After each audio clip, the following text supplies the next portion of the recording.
Welcome everybody to the home of British motorsport, Silverstone Grand Prix, for a first ever visit for the Ligier European Series, yes, but for the Michelin Le Mans Cup as well. I'm still in the mode from this morning, having called an absolutely cracking hour-long Ligier race. More from them to come a little bit later on.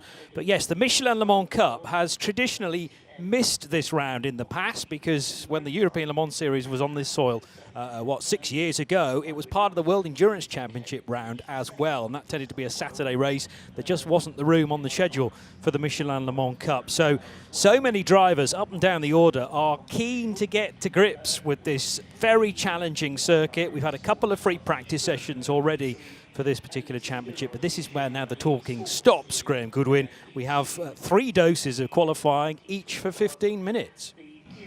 Good afternoon and good morning, just about. I hope the talking doesn't stop, otherwise it's going to be pretty bleak TV commentary for... Well, we'll try and carry on where we But can. It is delightful to be here at Silverstone for the Michelin Le Mans Cup. First visit for this championship, as you quite rightly said. Of course, previous visits to Silverstone for the European Le Mans Series have been on the WC bill, which didn't leave space for this, but cars coming out now to make their way to the pit lane ahead of what will be the first of 3 15-minute qualifying sessions. GT3s will be up first, Johnny, and it will be 7 cars. No Team Motor Park AMG this weekend, I'm afraid, but 7 cars for the GTs. But then strap yourselves in, because pretty much the majority of the world's Gen 3 LMP3 cars will be then on track in 2 tranches. We'll talk about them when it's their turn. At the moment, we're just watching the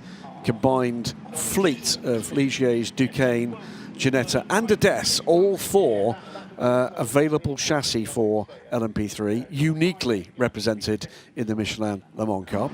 And you'll see all 4 of those on track very shortly. You might be wondering why they're not in the pit lane already. Well, because the garages are reserved for the European Le Mans Series cars. Therefore, all of these cars that are based elsewhere in the heritage paddock here at Silverstone work their way to the assembly area and then eventually are released, utilising the final few corners of the Grand Prix circuit. So through Brooklands, Luffield and Woodcote, and accessing the pit lane there. Interestingly, a handful of GT3 cars haven't even stopped with their teams, where they've been set up temporarily in front of the ELMS garage space. They've just gone straight to the end of the pit lane to get the killer spot. But others are just doing some fine tuning. We may well see cars, yes, lifted up onto the dolly jacks. You don't have to be out there for the opening minute, of course, but I do think around a 5.8 kilometre circuit, 15 minutes will disappear fairly swiftly. And it can be about track position. Then again, sometimes just take a breath, release the car 30 seconds or a minute further down, and you'll have a bit more track space to utilise. So this will be the 5th race of the season. We've had Barcelona at the start of the year in April, Le Castellet for a 2-hour affair in the south of France at the start of May. The Road to Le Mans event was 2 races, so this effectively is actually race 6 of the year, the 2 shorter 1-hour races. There is a difference with the race, though, tonight, this afternoon into this evening, from the other longer distance runs, in that this is going to be only 1 hour and 50 minutes in comparison to the usual 2 hours. Yeah, 1 minute to the start of the session. And the reason for that, Johnny, is because of the newness of the LMP3 cars. Simply, there is not data yet for Silverstone to show that the fuel economy of these cars is going to be sufficient for 2 hours. Pretty sure they will be. They've proven to be extremely efficient in the races we've seen so far, but with so much full throttle here at Silverstone, they're just playing it safe. Yeah. It's as simple as that. But 1 hour and 50 minutes it is, back to what we'd had before the Toyota-powered cars came on board.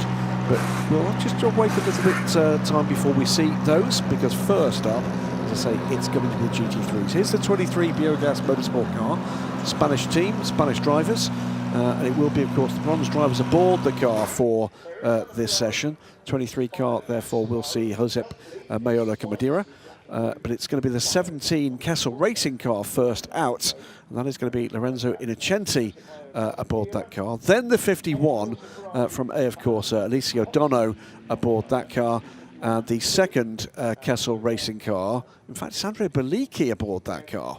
it says here. Shouldn't be. Which yeah. it shouldn't be. I think that is a mistake. Nor actually should it be Dono. It should be Alessandro Cozzi, his bronze teammate. I'm sure they've got the right drivers in. It's just that the driver IDs haven't fully caught up on timing. So it is one Aston Martin from Code Racing, and then we've got a galaxy of Ferrari 296 GT3, astonishing car.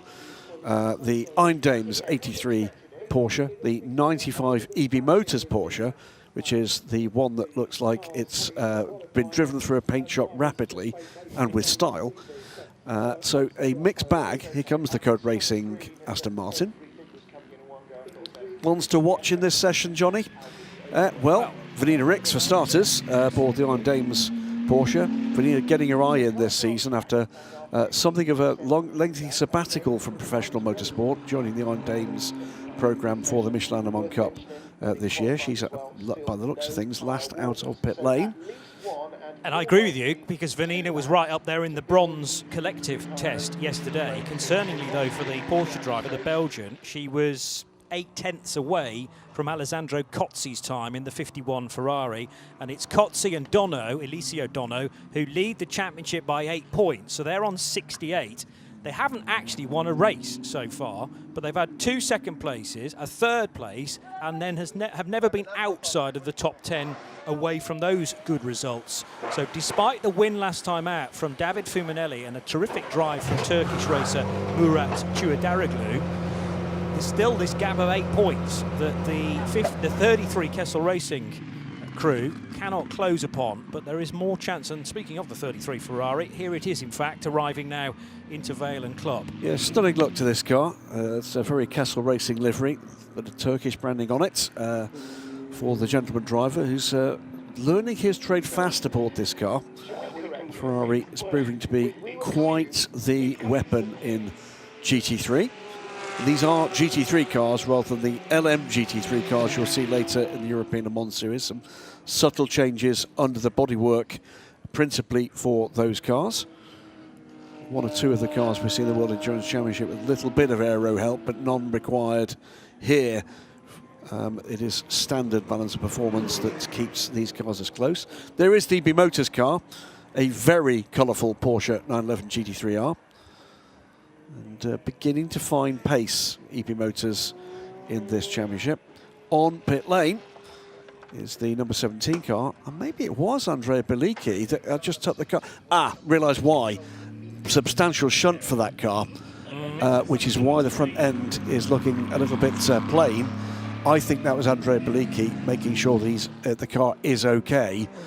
So to make sure things are pointing in the right direction before Innocenti gets aboard the car. I'm sure that's what that will be. Yeah. So slightly cramped their style in terms of the qualifying session, but a sensible thing to do in engineering terms.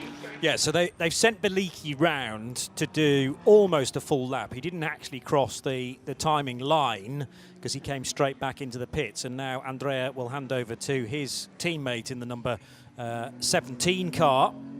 So that is good news that at least the car feels okay, and Lorenzo Innocenti will now be doing the rest of the session in an effort to get the quickest time. The driver ID issue on the 51 car has been righted as well, so that, as we correctly called, is not Eliseo Dono but Alessandro Cozzi. And he's pushing hard, just dips a wheel over the curb, kicking up a little bit of dirt, so that will slightly cramp this lap. Expect to see these times improve throughout this 15-minute session. That's what we see very often with this as a development series, particularly for the bronze drivers. Cozzi is the first to complete a flying lap. It's a 2:05.3 with 10.5 minutes to go, but you'll see that come a tumbling. Beautiful conditions today for a British trackside here at Silverstone. Tens of thousands of tickets sold for this event, and that's delight to hear. Let's hope that brings World Championship racing back here to the UK.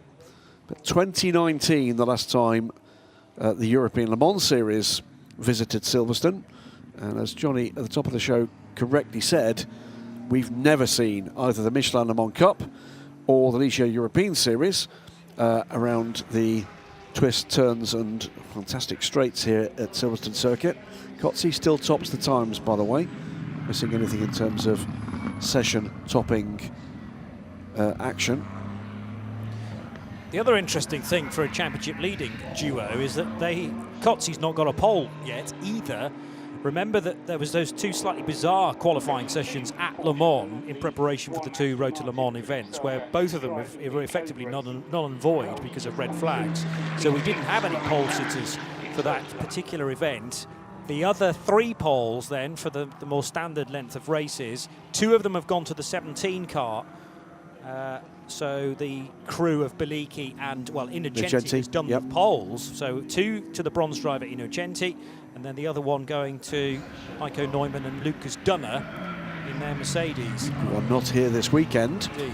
And worth saying, by the way, looking ahead for the season to come for the Michelin Le Mans Cup, the big change on the programme for next year is a big change to the Road to Le Mans. So dispensing with the 2 sprint races, it will now be a 3-hour race on the Friday of Le Mans race week. Lap 3, car 33, deleted due to track limits. Alessandro Cozzi is pushing on hard. 2:03.623 now for the provisional pole sitter. But for the 33 Castle Racing car, it is the lap, I think, that he's currently on, it is, that will not count. So that's already been spotted. And yeah, 1 or 2 breaching track limits in the first sector, which is running from the finish line to, well before the breaking point for Stowe, probably about 2/3 of the way down the Hanger Straight. That is sector 1. Worth remembering through the course of the weekend that the finish line is in a different location from the start line. The start line is sensibly at the very front of the grid hatching area.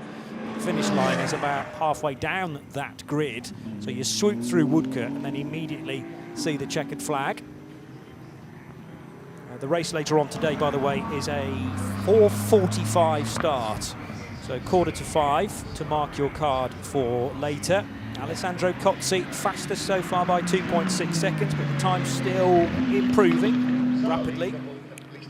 So anybody new to Le Mans Cup, development series in the ACO Racing ladder, GT3 cars, LMP3 cars, lots and lots of new and emerging talent, young and old for that matter. You actually more easily see now we get a side view of the 17 car. In particular, the repairs that have been made to the front of this car. I was watching the crew at work yesterday. Some chassis sub-members needing some replacements. So hard day's work for the Swiss crew, but they've got the thing back on the literal straight and narrow. Cozzi it is, 2:03.623. Philip Sager in the Code Racing number 11 Aston Martin goes second with a 2:04.877.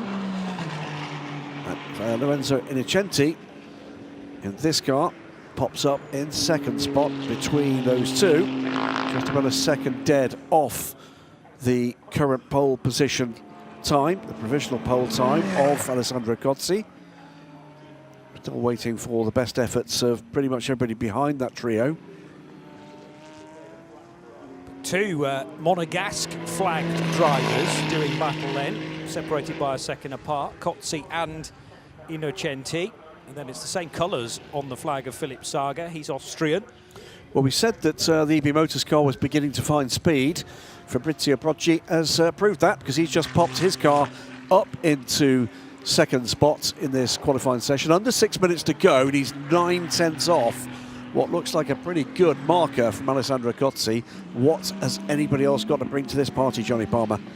Well, that remains to be the question. And, you know, sometimes in a pro qualifying session, that might be pretty much it. But the beauty of these bronze drivers continuing to learn a circuit, some of which may never have visited here before, so they're still unlocking the little intricacies of the Silverstone Grand Prix circuit. There's lots of high-speed corners, as Graham's already said, but then the slower speed stuff around Village and the Loop can be tricky when you've got a car that is set up to be good down the tubes. Top of the shop for the Code Racing Aston Martin. Philip Sager goes through. It's a 2:03.406. 2/10 up now on Alessandro Cozzi's best time in the Ferrari number 51. So Aston Martin 11 to the top of the times from the 51 AF Corsa car, and Vanina X now pops up in third spot, under 3/10 back from the fastest lap in the session so far. There is something more to come from this session. definitely the Code Racing development. Aston Martin is a car to watch in the race later on. They've taken a victory already this year. The Castellet, in fact, the season began very well with the second place at Barcelona as well. And remember that Philippe Saga's teammate, Valentin Hasclot, was victorious in the European Le Mans Series. Last time we were racing in that at Spa-Francorchamps with the Racing Spirit of Le Mans Aston Martin. So that can just spread through a team. It's the confidence that Valentin no doubt has off the back of that. And would love to make it a double, I'm sure, weeks on at Silverstone. Yeah, 4 minutes to go, and well up on his own time is Philippe Saga at the moment. Vanina Ricks going around very quickly at the moment. Track limits, though, in Sector 1 means there'll be no improvement this time around for the 83 Porsche. That will stay third at best. Improvement still coming up and down the order. Well, Josip Biola produced his best lap time of the session so far in the 23 Biogas Motorsport car. Also a better time for Fabrizio Broggi's number 95 Porsche from ME Motors. He goes fourth with that time. Still a bit of shuffling in the middle order here. Waiting for Philippe Saga to finish this lap to see what the new marker is going to be. I can tell you that it would have been an improved lap time from Vanina Ricks. She's got purple in the final sector, but it would not have moved her up from third. It is a new mark, though, from Philippe Saga, and he goes more than half a second clear. 6/10 the good into the 202s. 202.996 from the number 11 Aston Martin. And what have Kotze and X and the rest got to offer? Well, X is a little closer to the fastest time. She's much closer to Kotze, actually, who appeared to be the threat in the bronze test yesterday. As I said, it was an 0.8 of a second difference between Kotze and X. She's got it down to 73 thousandths this time around. The problem is the marker is an Aston Martin today rather than the 51 Ferrari, but Vanina Ricks. But Vanina's just got purple in Sector 1, so she's on it right now. This is a potential pole effort from Vanina Ricks. Daughter, of course, of the great Jackie X, and no mean endurance racer in her own right. Overall podium finisher in LMP1 back in the day with Roll Centre Racing, Martin Short's efforts, and she was a very competitive racer. But unfortunately, she splits the track limits through Sector 1, and I did wonder whether the turn in through, what's that, turn 8 into the Vale, whether she had all four wheels off just at the left-hand point as well, which is technically the second sector. Actually, the second sector is called good, but the little orange dot that appears partway around a lap that's being done right now for Vanina Ricks means it won't count. And she's fortunate that Fabrizio Broggi just dropped a little bit of time to her time in the third sector, or she could have seen herself drop down from third to fourth with a second consecutive lap called for track limits.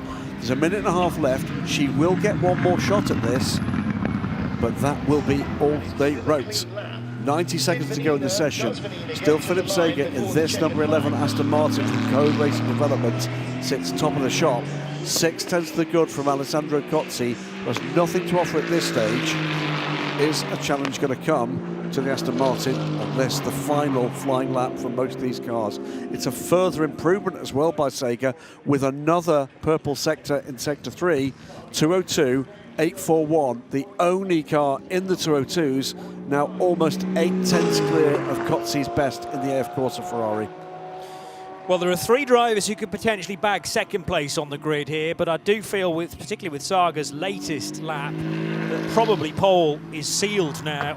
He's 3/4 of a second clear of everybody else, but second place up for grabs between this car, the 51 Ferrari of Alessandro Kotze, Vanina Ricks, who's only 73 thousandths of a second slower on the 51's time, and then 55 thousandths of a second further back is Fabrizio Broggi. X on course, actually, to match the Saga time at this stage. Yep, with first sector time from Vanina Ricks on this lap, absolutely flying. But unfortunately for Vanina, and she follows that up, by the way, with a purple second sector that puts her ahead on schedule of the two cars ahead of her, both of which are on improved laps as well. Yes, what we're not necessarily going to see is improvement from Broggi, who I was sort of lumping into that battle for second position, but the 51 car now turning right through Copse. That 51 car has put in a big improvement, but not good enough to go top, but beat the checkered flag. Broggi, though, will do no better than fourth. He's just the first car to get the checkered flag.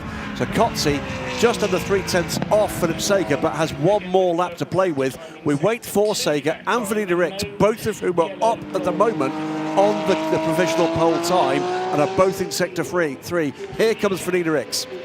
Kotze was very wide at Copse, that's all I'll say. We wait and see as Vanina Ricks swoops across the line. Is this good enough to take pole? Yes, it is. As she gets the checkered flag, it's a provisional pole then for the Belgian in the Iron Dames 83 Porsche. And this could be a first for the year. Philippe Sager can't beat it. He improves his time, but only shaves, what is that, half a tenth off his best. 2:02.680 for Vanina Ricks. It's a 2:02.841 for Philippe Sager, and you're quite right, Alexandre Kotze on his final lap of track limits in sector 1, he's lifted. Yeah. He knows that's all over. Looking to see whether or not there's anything coming, and the 33 Castle Racing car slower in sector 3, no better than 6th can be done by the Turkish driver. Innocenti 2 will not improve. It is pole position for Vanina Ricks, for the Iron Dames and for Porsche. And a second female pole position this weekend at Silverstone after Hamda Al-Kubaisi did the business yesterday for the second Ligier European Series race, which takes place today. So tremendous effort from Vanina Ricks, coming back from illness earlier on in the year. Marta Garcia watching on as well with a big smile as she just takes it all in. Wanted to make sure that Kotze's lap wasn't going to count, but as I said, he ran wide coming out of Copse, turn 1, and all four wheels well off the track. So even if he wasn't gaining time through there, you're still breaching track limits and theoretically getting an advantage. Marta Garcia knows that's only part 1 of the job done, though, and she's got her stint to think about later on in the day, of course. Well, there you go. It's not just the Iron Dames showing that girls can do this too. That's Vanina Ricks coming back to motorsport at 50 years old, putting the car on pole position for the first time this year. Cracking stuff from Vanina, cracking stuff from the team.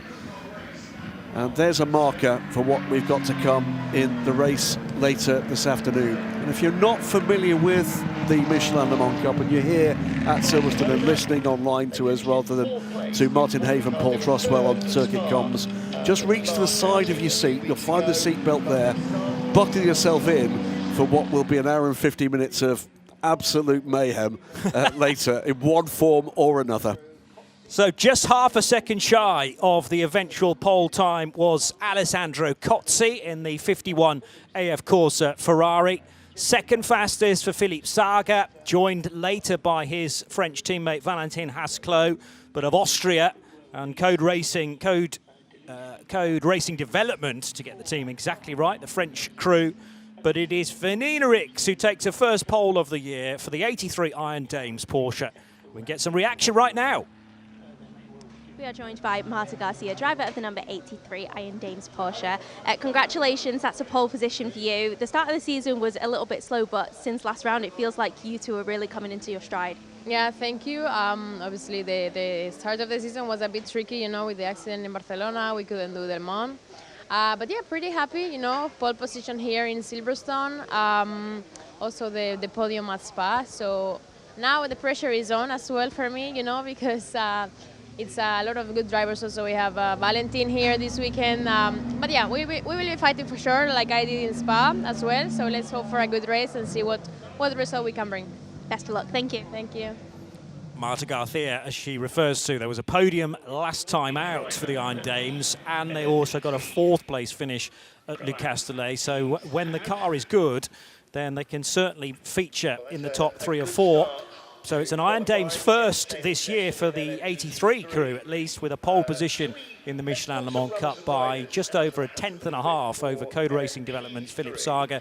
Then Alessandro Kotze in the 51 Ferrari. So missing out again on a pole position, looking to try and grow that championship lead of only 8 points with 2 races to go. So now take that point away from matters. There are still 51 points on offer when we've got, well, the top 3 teams separated by just 13 points. You can lump in another team, actually, when we go back to 16 points.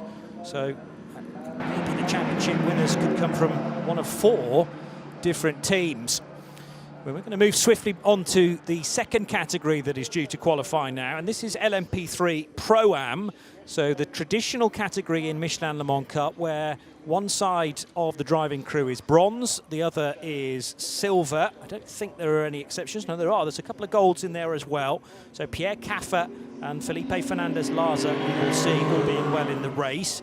But this again is a session exclusively reserved for bronze drivers, and 16 of the LMP3 Pro-Am cars now thundering their way out of pit lane, through Maggots and Beckett's in a desperate attempt to get some heat into those tyres on this just one working lap before we will start to really see the measure of who's got the pace here this weekend. Tight again in the championship though, leading into this one. Just 3 points separating the leading teams. RHGP, sorry, that's LMP3 Pro-Am is led by Felipe Fernandez-Laza and Stefan Aus. So Rinaldi Racing, and they have this margin over Motorsport 98, and Rinaldi Racing, the second car from the German squad, third in the title race. There is our title leading car, the 71 car, resplendent in its Carrera livery.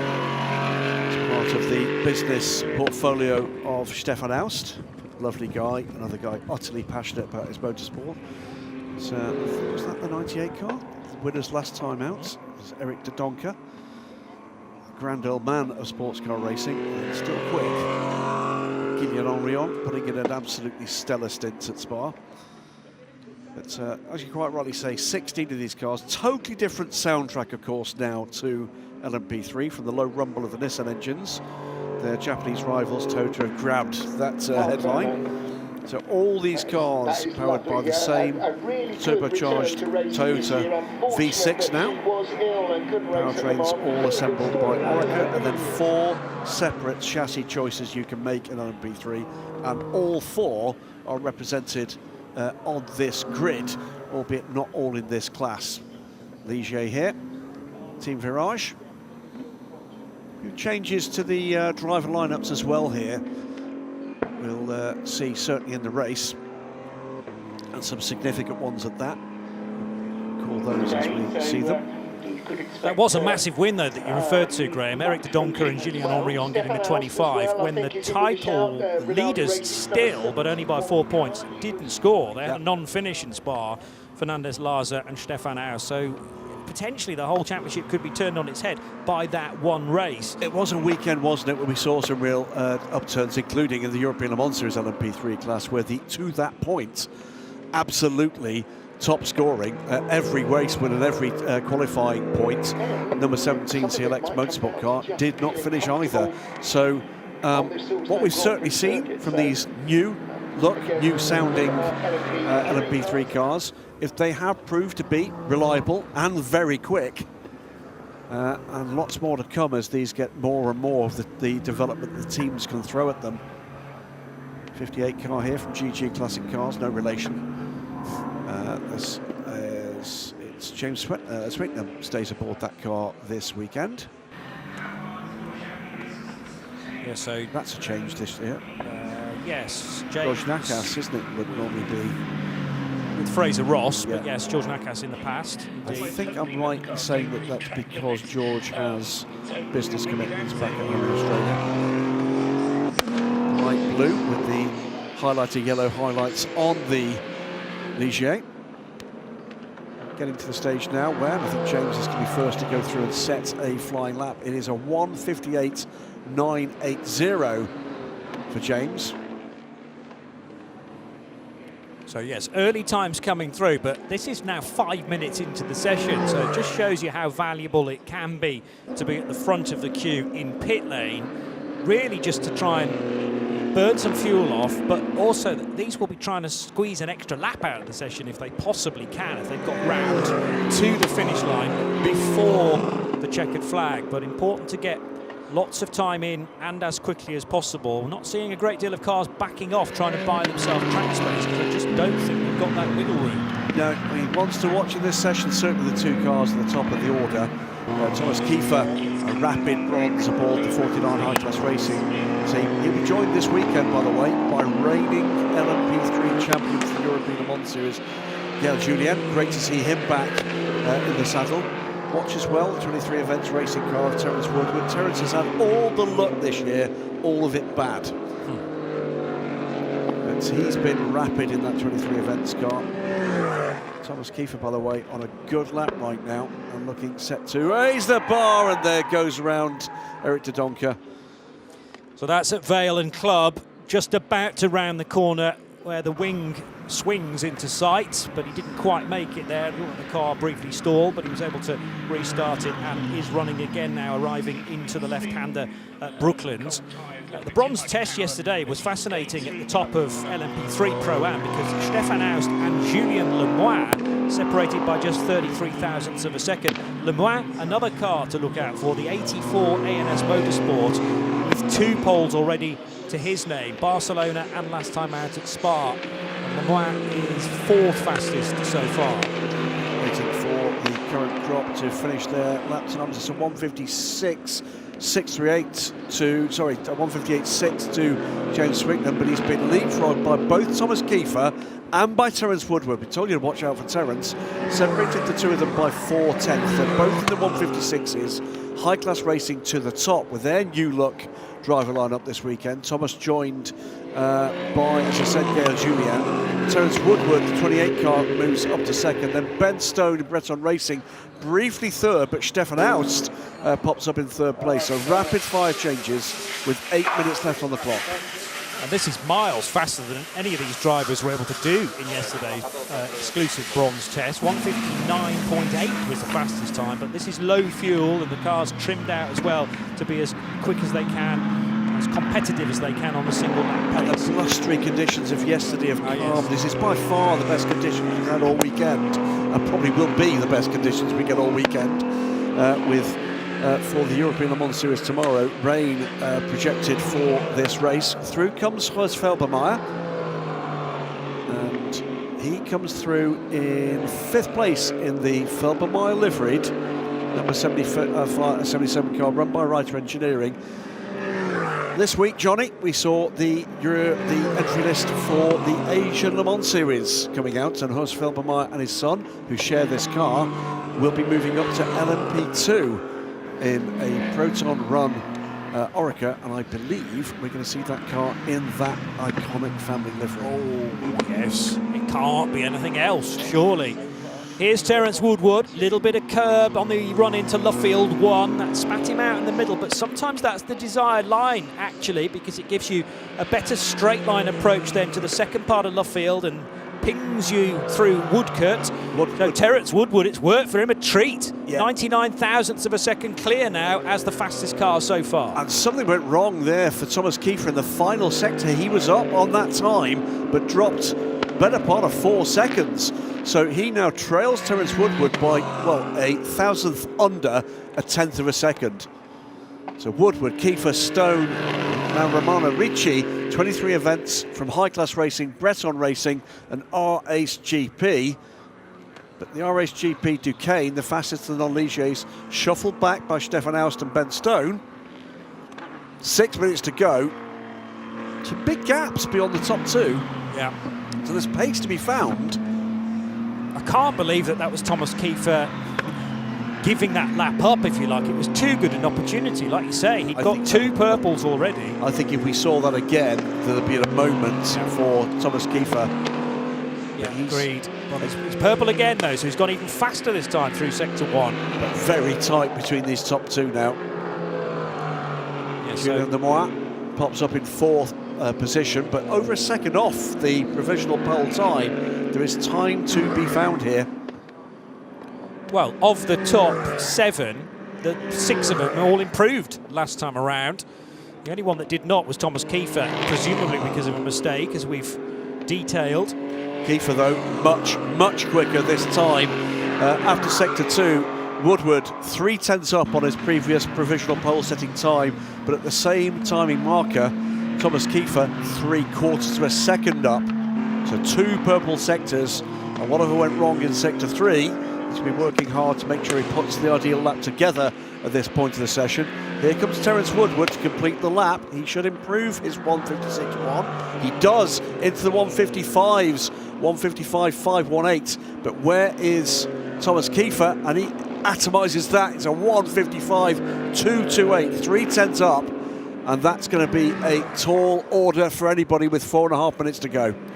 Tough ask. Terence Woodward was pretty close to getting a second pole of the year, having been successful at Le Castellet, which was the second race of 2025, but he's got his work cut out now to try and find a further 0.3 of a second, pretty much. Into the top 5, Shahan Sarkisian for CD Sport, the 31 car, he comes through, but he's almost 1.5 seconds off this pole time. The pace of this top 2 at this phase of this session, Johnny, with 4 minutes to go, is unmatched by anybody else. All the rest beyond those top 2 over 1.3 seconds back. So what have High Class Racing and 23 Events Racing unlocked that the rest have so far not? Well, some of that will be down to Thomas's teammate, I suppose, as well, Gaël Julien, who's welcomed into that team. We chatted to Gaël in Imola. We did. In fact. And a future commentator he could well be as well, but focused fully on driving LMP3s very rapidly indeed. Yellow flags at the final turn, briefly. So another drama somewhere. Terence Woodward, there's the trouble. It's the 77 cars, a red flag. I think there's a fire. Yes, it's still just the hint of flame from the rear of this car. So this was coming out of Luffield and kind of closing to a halt. Rear wheels almost briefly locking there, but to a halt at Woodcote. So let's hope that's not too damaging and could potentially put the car out of the race, which is later today, remember, at 4:45. But with 3 minutes and 17 seconds left on the clock, there is still the opportunity, if the race direction would like to restart this session. Well, I'm about to say, before we saw that incident, Terence Woodward, in any case, would not have improved on this current lap. Back on pit lane now with track limits in Sector 2. So we'll wait and see. Session will not resume. So it is therefore High Class Racing, the 49 Ligier, Thomas Kiefer, is pole position in the LMP3 Pro-Am class for the Michelin Le Mans Cup race later this afternoon. So well done to the Danish team based in Barcelona.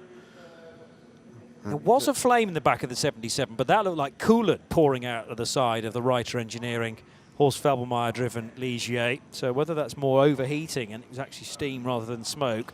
Well, there's a lot of smoke at the back, yes, which you could say, could it be a turbo issue? True. Fire crew on site, and certainly Hurst was hopping out of that car quick sticks, wasn't he? But he's absolutely fine. We'll wait and see from the Reiter Engineering crew just what the diagnosis is, and therefore the prognosis for the 77 car, which, by the way, finishes that session in 9th on speed. There is the overall order, Johnny. So it's Thomas Kiefer with a blistering lap. I'm not sure, even if we had run the distance, whether Terence Woodward had enough in the back pocket to go even quicker than that. Therefore, a new pole sitter in High Class Racing for 2025. Woodward, with his pole from Le Castellet, will have a front row start. Then Ben Stone's Breton Racing 62. Jacek Zielonka, we're still waiting to head back to pit lane, but all of these times will be called. And now starting to think, were any of those times set close enough to the red flag to kind of almost not count? But I don't think we're in that territory. We'll say this order tentatively, though, because it really depends on when the session officially ended. Then you've got Stefan Aust, who was quickest in the bronze collective test yesterday in the 71 championship leading car, sharing that championship lead with Felipe Fernandez Laza, his teammate. Shahan Sarkisian of CD Sport. And then Julien Lemoine for ANS Motorsport. Quite a significant chunk of that car was on fire, actually. And that rather suggests it might be turbo related, but it's very difficult for us to ascertain that from a spectator or vantage point as we have. Horst Felbermeyer doing exactly the right thing in getting away from it, rather than trying to assess the problem. Yeah, nothing I could do, I think, is that expression. It's either that or trying to start a Mexican wave, but I think it was the former. there is a big grandstand full of fans there, in fairness, so maybe he got a warm reception as he jumped out of the car.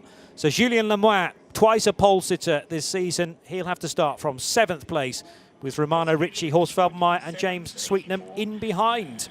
So, some reaction from that session now with Steph Wentworth. I'm joined by Gael Julien, driver of the high-class racing. Your teammate Thomas Kiefer has just put it on pole. But for starters, it's great to see you back here.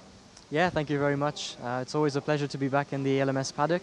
And it's a bit of a statement as well to come back and straight away be on pole position. Brilliant lap from Thomas, especially after last night. We had a lot of engine issues and the team stayed up late to repair the car. So to start the day like this, it's very positive and I'm really looking forward to the race now. We know, of course, from seeing you before that you have an incredible pace. What are you hoping to achieve in the race? Do you think that you'll be able to compete because it's a very competitive category at the moment? Yeah, for sure. I mean, it's my Le Mans Cup debut, so still new stuff to learn. But I'm expecting a good result. Thomas obviously didn't let me down in qualifying, so I'll try to pay him back in the race. Best of luck. We'll see you later. Thank you. Thank you very much. We've had quite a number of drivers in the 49 through the course of the year. Thomas Kiefer and Gael Julien, the latest iteration of that, those team drivers. Anders Fjordbach and Mark Patterson, though, both for high-class racing. Yeah, I seem to recall someone telling me I think Mark has had an injury, a rib injury, and Anders is racing at Suzuka this weekend. Okay. The GT car, the 1,000 kilometres, makes its comeback this weekend. So it's a packed weekend for motorsport fans in general, endurance racing fans in particular, and delighted whoever's chosen the ELMS package, and why wouldn't you? It's world leading, don't you know, to stick with us this weekend. Quick shot here of the number 3 Ginetta as we get the LMP3 cars on the pits apron now. This is the identical machinery to LMP3 Pro-Am. The only difference is you do not need a bronze driver aboard these squads. So this is new for this year. All of these cars, as I say, the Gen 3 LMP3 machines. Formula that debuted in 2015.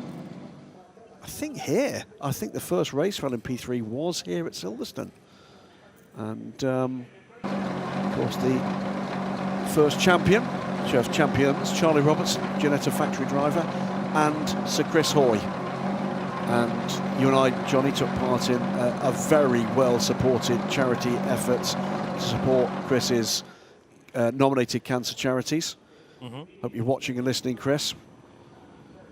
700 plus people running, trotting, walking, in my case, the full Silverstone Grand Prix circuit, including a goodly proportion of the drivers here this weekend. It was a delight to see it so well supported, and thank you for everybody that joined us, and by that, for that matter, those that couldn't join us but paid anyway. Yes. Yeah, quite right too. And as you say, so well subscribed. It was a beautiful evening as well, as the sun was slowly setting here at Silverstone, and there were some concerns about the weather, I think, ahead of the 6 o'clock start, because we had showers earlier in the day. But I've got a brand new sparkling Tour de Force dark blue T-shirt now, which with my ELMS polo shirt, you suggested I might be playing for Rangers. It did look like you were playing for Rangers, which obviously caused some distress. With the white collar and the blue shirt, I sort of saw where you were coming from. I mean, your pace was sparkling. I think it was. I mean, what I chose to do, half of the first sector at absolute sprint pace, then back off to a saunter, really. Yeah. But then when the cameras were out, coming through Woodcote, the final corner, I absolutely blitzed it. And I did, felt good afterwards. You just didn't even bother. I walked. You walked the whole thing. I walked, and a fantastic chat with a group of fans, principally from the RWEC Discord channel, and delighted to see them along for the ride. Lots of subject matter talked about, including prospects for what happens in the LMS package in the future, with the WEC as well. So much news and a lot to come in the days to come. But for the moment, we're focusing on track action and race action here. And I say next up is going to be 19 LMP3 cars, a mix of single Ginetta, a couple of Ardèses, 4 Duquesnes, and the remainder of the cars are of the Ligier Persuasion. And hearing from Steph Wentworth that the 77 car has been recovered back to the paddock, so whilst there might well be just a minor clear-up if there was an issue for the powertrain, there might just be some fluid to be dealt with, but it shouldn't be too long before we get underway. I'm hearing LMP3 qualifying session will be delayed, and I'm sure that will be for clear-up. And indeed to make sure that anybody involved in that is back in a place of safety. That run last night was indeed officiated and flagged off by Eduardo Freitas. Yes. It's big. Oh no, it was done properly. Yeah, big green flag. One, I apologise, I don't know the name of. It's one of our data engineers from the paddock here. So if you're listening to the broadcast and you are a professional race driver, call yourself an athlete. Your data engineer's beating you. You've probably thrown them under the bus there, but fair play. Now, this session, clearly there's no bronze drivers in it. I'm just double-checking. You've got to run the silver in it, though, have you not? Or is it open to the occasional golds as well? I have a feeling it's got to be a silver, but I am just clarifying that now. How many golds have we got? Have David Drew, we have Colin Noble, we have Nolan Siegel. Yeah, Nolan here this weekend. Great to see him back in the paddock. You know, full season IndyCar driver for McLaren this year, and he's another late addition to the order. Good to see him there, and I hope we might hear from Nolan during the LMS race tomorrow. He's told us he'll pop in.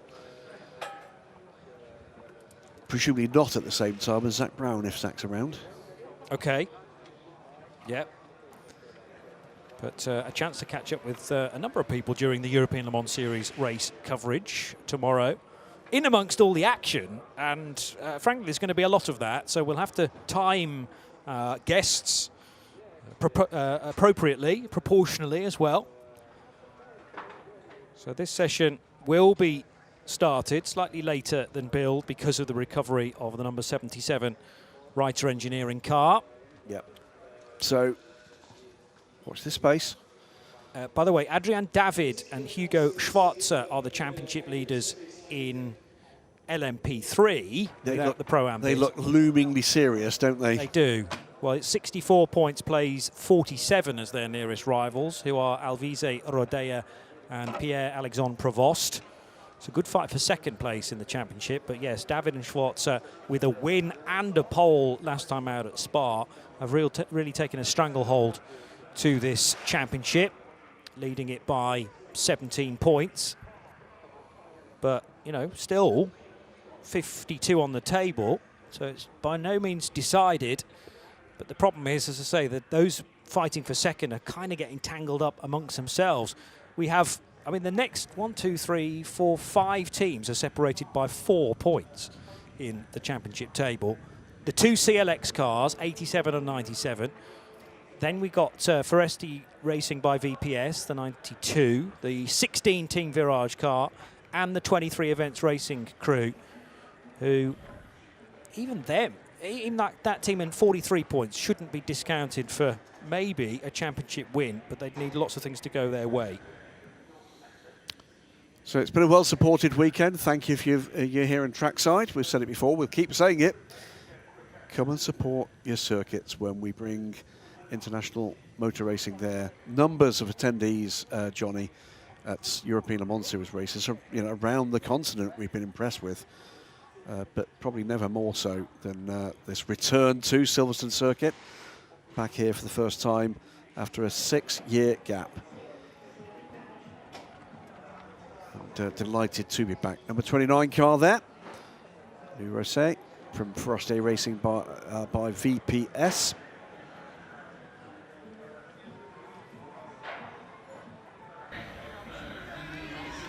So, hearing it won't be much longer. Yeah, thanks for coming, kids. Your mum and dad are going to be furious when they find out you've... The thing is, though, for kids that age, for fans of sports car racing of that age, they will have missed the last time that the ELMS was here, in 2019. Yeah. So they may have well have seen Le Mans on screen, on live stream. They might have been lucky enough to have a family take them. But if you haven't been able to leave the country to see ACO rules racing, this is the first time in 6 years, and for them, first time in a generation. Absolutely, it's great. It's great. You know, I brought my son here in Brands Hatch and Donington Park for international sports car racing back in the 90s. One of United Autosports guests, enjoying packed lunch. And cracking stuff, by the way, by United. Anybody that's here will have seen an absolute barn of a hospitality unit just on the inside after COPS Term 1. That is the Friends and Family Day for United Autosports, and every single employee has been allowed 4 passes for the weekend, and they're getting full hospitality and full entertainment here. And that will include tomorrow, appearance here by Zach Brown, the McLaren show car for their hypercar program for 2027 is here. That's not mobile, but what is mobile is one of the cars from Zach's historic collection, the Jaguar XJR8, and weather permitting, there'll be some demo laps of the Group C Beast tomorrow here to entertain people trackside. But great to see the return of international sports car racing to the UK, so well supported by fans.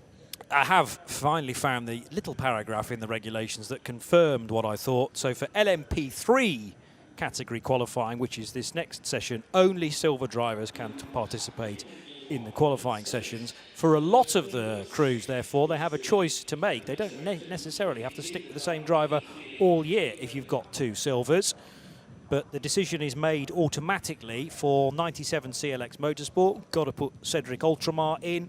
For the 7 Nielsen Racing crew with their Ades, that has to be Tom Fleming. And it's Bradley Golan in the 5 into Europol competition car, sharing with Nolan Siegel, because Siegel is gold. Yet more youngsters here, memories being made. Chatting to a few people in the paddock yesterday, and one of the big surprises to people, often whom are coming to their first ever international sports car race, is the level of access. It's the opportunity to be in the paddock, to see the real stars, and there are plenty of those in the European Le Mans Series paddock. The signal is given to go to the fast lane, and that's immediately obeyed by pretty much 3/4 of the LMP3 grid. They've all tried to get to the front, and my fear was that the 2 Forestier racing cars might collide. Also at very close quarters is the 85 RHGP car. Just about still made room for one another, I hope. So the Forestier racing cars being 29 and 92, mirror image of one number from the other. So 15 minutes of qualifying to come in just a few moments' time. You're about to see just how quickly an LMP3 car in its current configuration can go around the Silverstone Grand Prix circuit. And we're about to see formation acceleration. Strictly come LMP3 is about to begin. And yeah, the question is next, what happens? Who moves first? I suppose the car that is marginally closer to the end of pit lane, which would be the 29. Surely, you'd like to think so. Surely the team car is going to allow that one car to go. Nobody else, rest assured. But 1 or 2 others deciding not to get involved in the madness, including Cedric Ultramar in the 97 CLX car and the sister car. This is the least crowded they're going to get this circuit all weekend, with the car in its most optimal state. There is Rexy. If you're not sure, if you're newcomers to international sports car racing, Rexy is the mascot of AO Racing, here of course with the AO by TF Orica in the European Le Mans Series. Spike, the LMP2 Dragon, but Rexy certainly no less popular, I would argue more popular still than the LMP2 Dragon. Rexy competes these days in the IMSA WeatherTech Sports Car Championship GT3 Pro campaign. Green is go, and green cars take that green light first, and it's actually, after that all that slight nonsense, terribly orderly. It is. We are in Britain after all. Well, I tried to build it up for utter carnage, but they were very well behaved. Although the second Forestier racing car crossed the blend line there, I noticed. That might be overlooked on an outlap within qualifying, but we will hold our breaths and wait and see. Rexy, underneath that reptilian skin, is a Porsche. Don't you dare say it.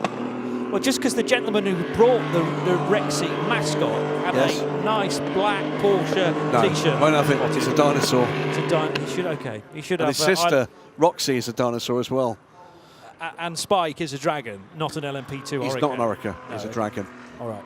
So I'll have to say to that guy afterwards, you've got the wrong T-shirt. You're the kind of monster that would imply that Father Christmas doesn't exist as well. What?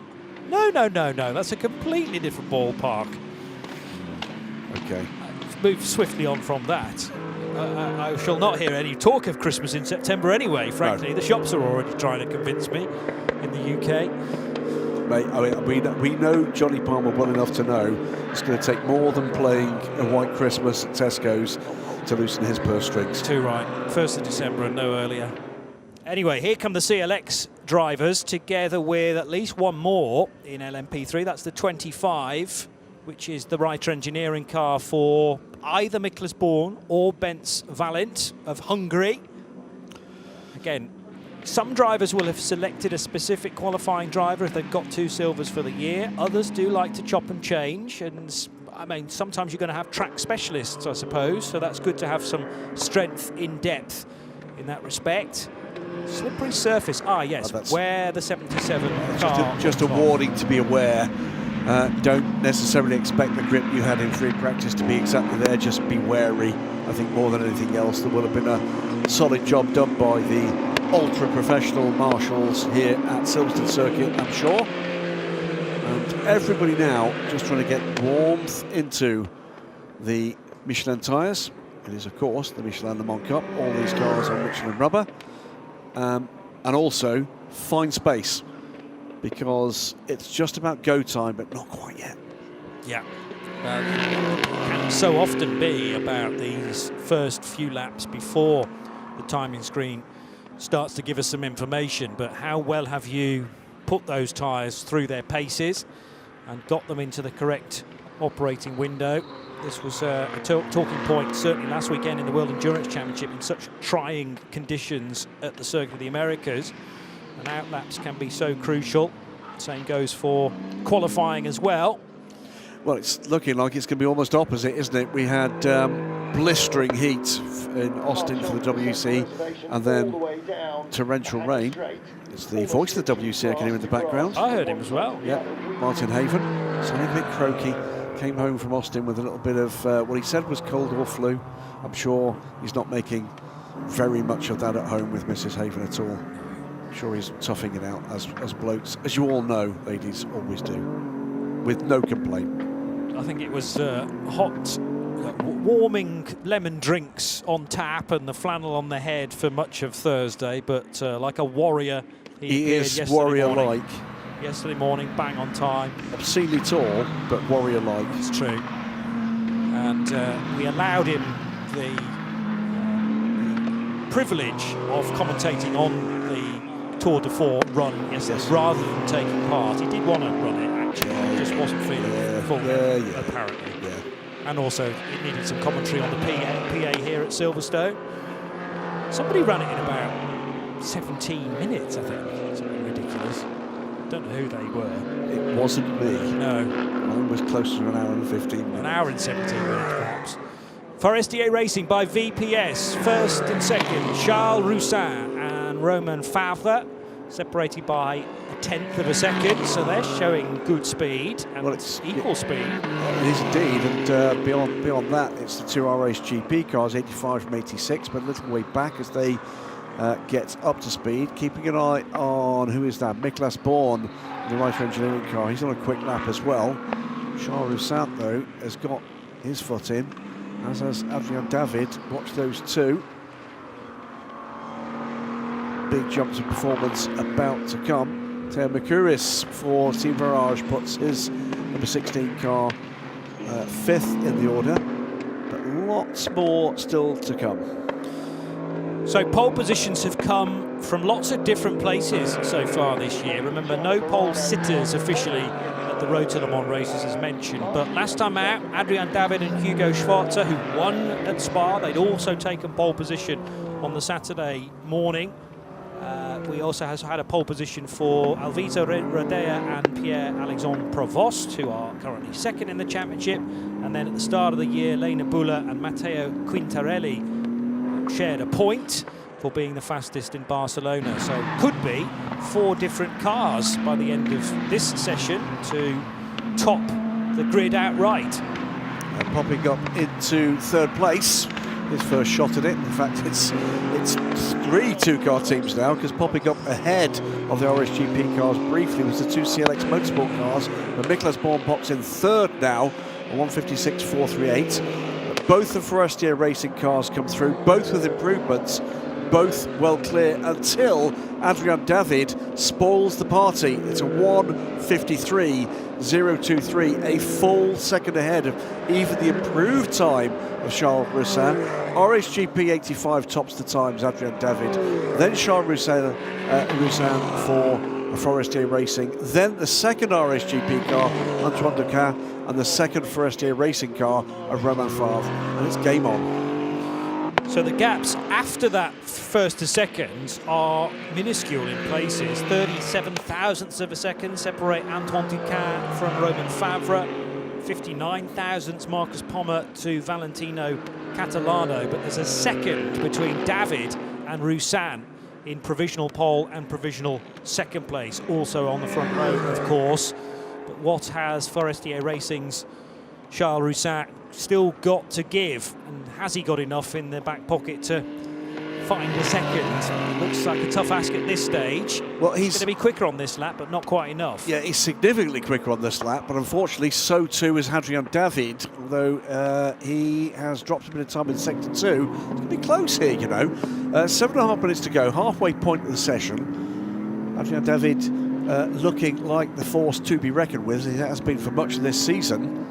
But others beginning to close the gap. We are going to see some pretty mighty improvements here.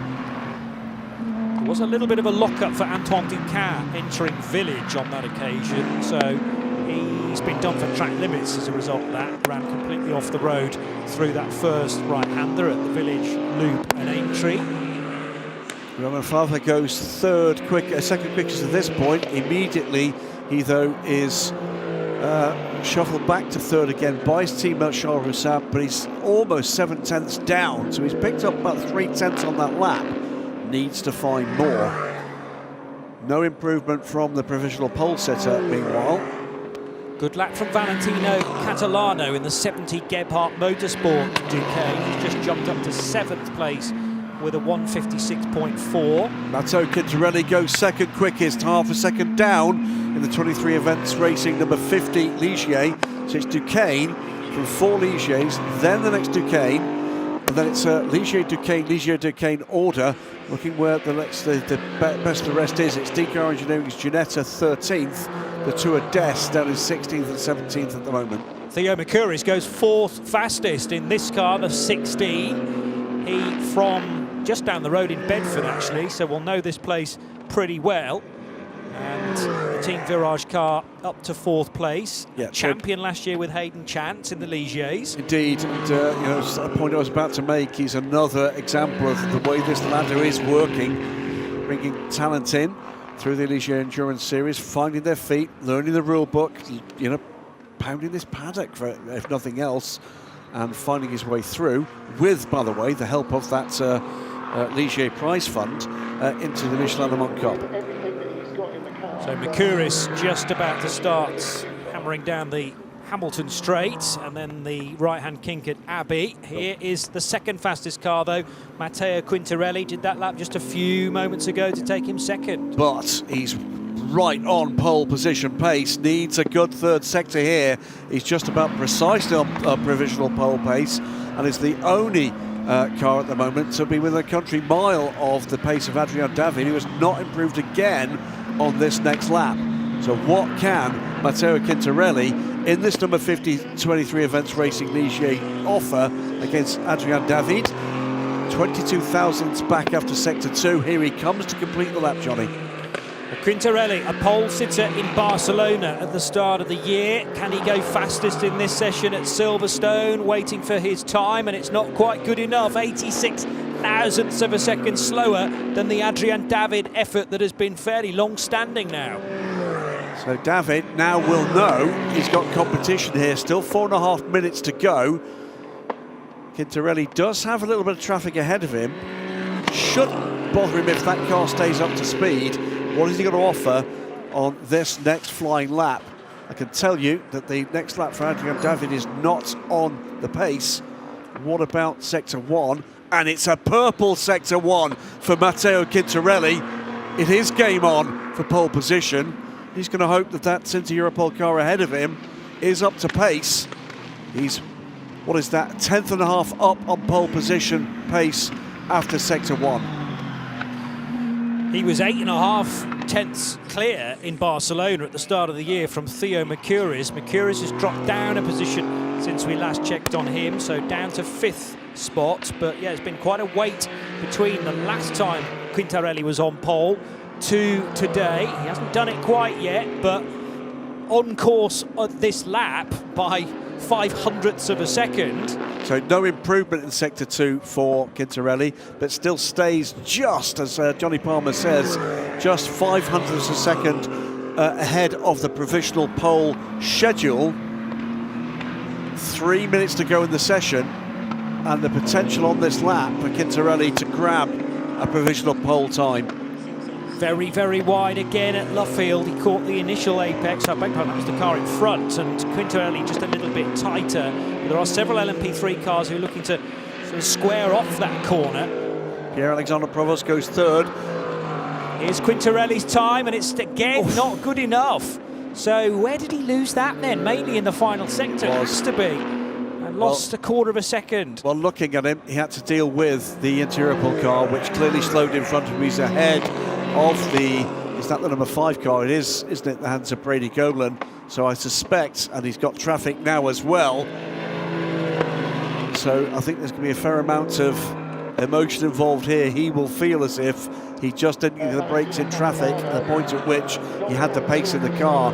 Charles Roussin now, Romain Favre, both in the window to improve their times, although Favre gets not a great run in sector 2. I think we're beginning to see the performance of the tyres fall off in this last couple of minutes of this session. Adrian David will think himself lucky, I think, that that lap couldn't be completed at the pace that was clearly in Quintarelli's car at the start of the lap.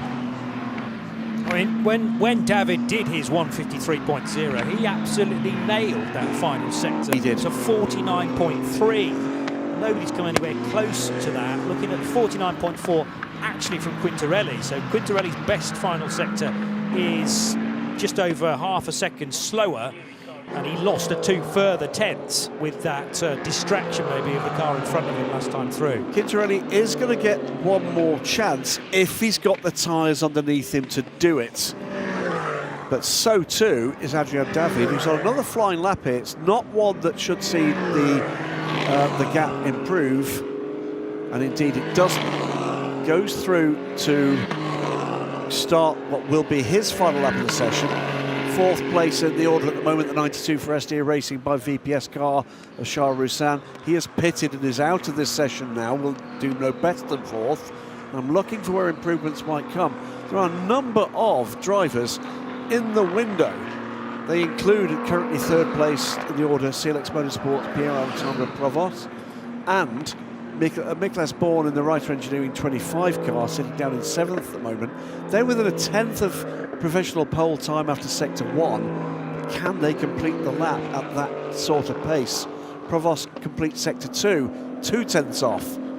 There is a potential improvement there if sector 3, which is way more technical, but seems to be bleeding speed out of these cars at this stage of the session.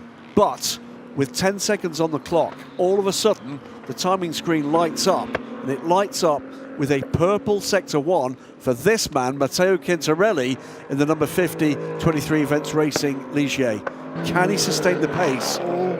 Maybe fully off the track there. Looked a bit, didn't it? Well, it depends whether the curbs are counting this weekend. I didn't go to the driver's briefing to know that. Again, he caught the curb, maybe slightly badly through Abbey, but it didn't jump the car too far over to the left. I love that sort of 4-wheel drift out of club corner as well. And now he's totally locked up coming into the village as well, and that maybe lap aborted, I don't know. It sort of showed influences of it, have him backing off, but he's still pushing hard. Watching Theo Mercouris as well, who's on a very, very quick time as well.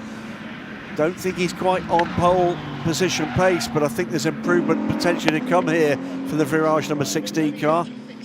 Checkered flag is out. Quintarelli's definitely going to finish this lap. The problem is, can he get anywhere close to the 49.3 that Adrian David can produce in the final sector? Quintarelli swoops across the line and he's short again by actually about 7/10. That was because of being all crossed up at Village and the Loop. And speak of that moment, this was the four-wheel drift out of Club Corner.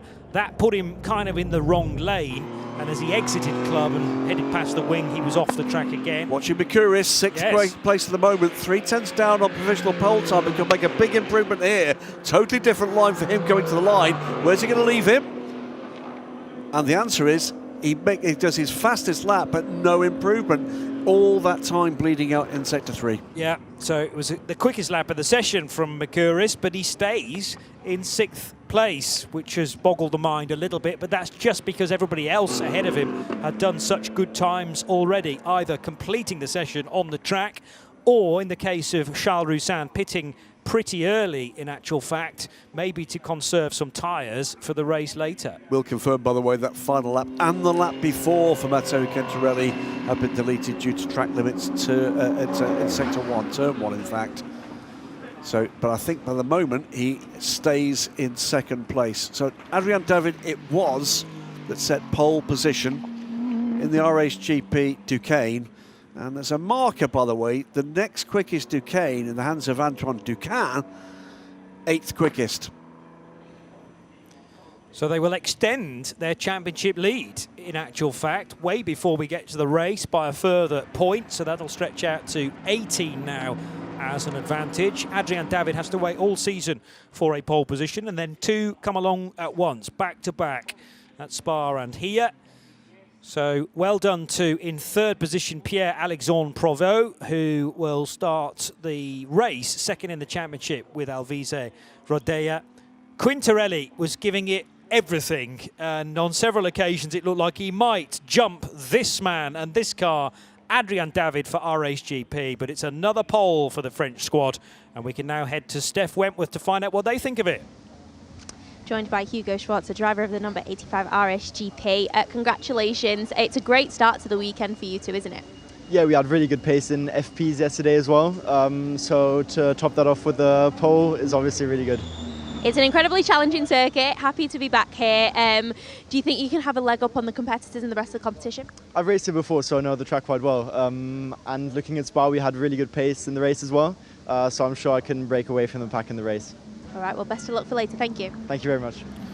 Well, he'll be in 2nd, I would imagine, with generally the bronzes start, or generally the silvers starting in that case. But there is a decision to be made, I suppose, in LMP3 about starting drivers. Adrian David, though, makes it 2 from 2 in the 85 crew. 86 thousandths of a second quicker than Matteo Quintarelli for 23 events racing. Then the CLX duo, but Pierre-Alexandre Provost doing the time in the 87 car, ahead of the 2 Forestier Racing by VPS, Charles Roussin and Romain Favre entries. Theo Mercouris, we thought, would improve rapidly from 6th position. But a fascinating qualifying session. It's going to be an even better race later, Graham. I think so. Strap yourselves in, as I say. Matteo Quintarelli, if he completed his ideal lap on his 3 best sectors, would be on pole position. Right. But he couldn't. Well, come back and join us for the race later. So it's a 4:45 race start, but we'll be on air 20 minutes before that. So local time, British summertime, we will be on air at 4:25. My thanks to Graham Goodwin from Johnny Palmer. Join us in a bit for ELMS qualifying.